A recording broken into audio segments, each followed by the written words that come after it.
ابلیس بنی انسان کا سب سے بڑا دشمن، جس نے اپنے ساتھیوں اور پورے خاندان کو اس کام پر لگا رکھا ہے قیامت کے دن تک بنی نوع انسان کو ناکام کر دے۔ لیکن ابلیس کے خاندان میں پیدا ہونے والا وہ کون شیطان تھا جس نے ابلیس سے بغاوت کر دی اور حضور صلی اللہ علیہ وسلم پر ایمان لے آیا؟ جب اس کی ملاقات حضور صلی اللہ علیہ وسلم سے ہوئی تو اس نے آپ کو کیا بتایا، اور وہ شیطان اب کہاں ہے؟ اللہ نے انسان کو مٹی اور جنات کو آگ سے بنایا۔ انہی جنات میں سے ایک جن ابلیس تھا جس نے آدم علیہ السلام کو سجدے سے انکار کیا اور ہمیشہ کے لیے مردود ٹھہرا، اور قیامت تک آدم کی اولاد کو بہکانے کی قسم اٹھائی، اور اس طرح ابلیس اور بنی آدم کی یہ تاریخی جنگ آج تک جاری ہے۔ دراصل قوم جنات کی تخلیق حضرت آدم علیہ السلام سے کئی سال پہلے ہو چکی۔ ابلیس اس قوم کا فرد تھا۔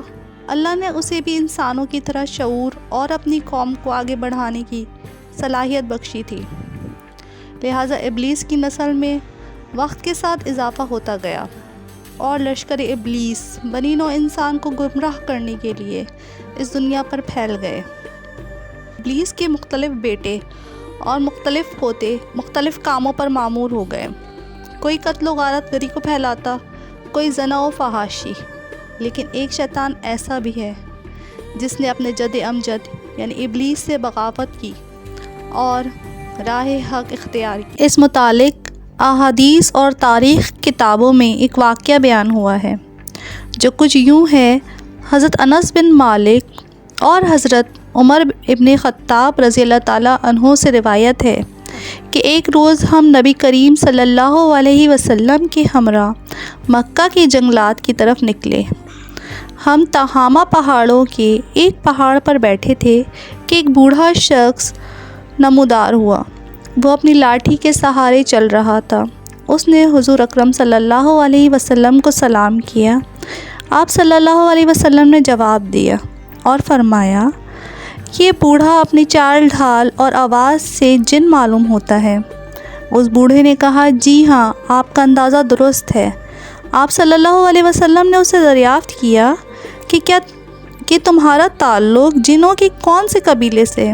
اس نے کہا، میرا نام حامہ ہے، میں ہیم کا بیٹا ہوں جو لاکیس کا بیٹا ہے، اور لاکیس ابلیس کا بیٹا ہے۔ نبی اکرم صلی اللہ علیہ وسلم نے فرمایا، گویا تو ابلیس کی تیسری پشت میں سے ہے۔ اس نے کہا، جی۔ آپ صلی اللہ علیہ وسلم نے پوچھا، تیری عمر کیا ہے؟ اس نے کہا، اس دنیا کے برابر یا اس سے کچھ کم۔ جن دنوں حابیل نے قابیل کو قتل کیا تھا میں بچہ تھا۔ پھر حضرت نوح علیہ السلام کے زمانے میں ایمان لے آیا اور ان کے ہاتھوں توبہ کر لی تھی، اور دین کے کاموں میں ان کا ہاتھ بٹایا تھا۔ میں حضرت ابراہیم علیہ السلام سے بھی مل چکا ہوں۔